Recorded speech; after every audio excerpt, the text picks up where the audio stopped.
এটি একটি ছোট লাল মুরগির গল্প। ছোট লাল মুরগি একটি খামারে থাকে।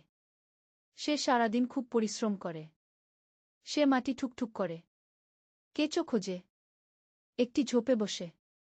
আর কখনো কখনো সে একটি ডিম পাড়ে। ছোট লাল মুরগির ৩ জন বন্ধু আছে। একটি বিড়াল, একটি কুকুর, আর একটি ঘোড়া।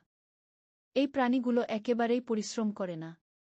বিড়াল রোদে ঘুমাতে ভালোবাসে, কুকুর ছায়ায় ঘুমায়, আর ঘোড়া সারাদিন টিভি দেখে। একদিন ছোট লাল মুরগি একটি রাস্পবেরি গাছ দেখে।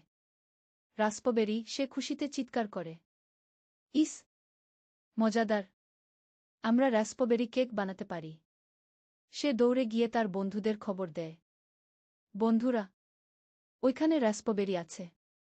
আমরা রাস্পবেরি কেক বানাতে পারি। কুকুর জল ঝরায়, হ্যাঁ। বিড়াল ঠোঁট চাটে, অবশ্যই। ঘোড়া লেজ নেড়ে বলে, চমৎকার আইডিয়া।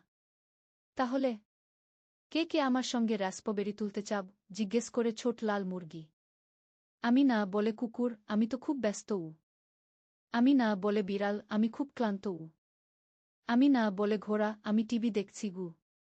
তাহলে আমি নিজেই করব, বলে ছোট লাল মুরগি। তখন সে একা একা রাস্পবেরি তোলে, একটি করে। এখন আমাদের প্রয়োজন ময়দা, চিনি, দুধ আর মাখন, বলে ছোট লাল মুরগি। কে কে এগুলো আনতে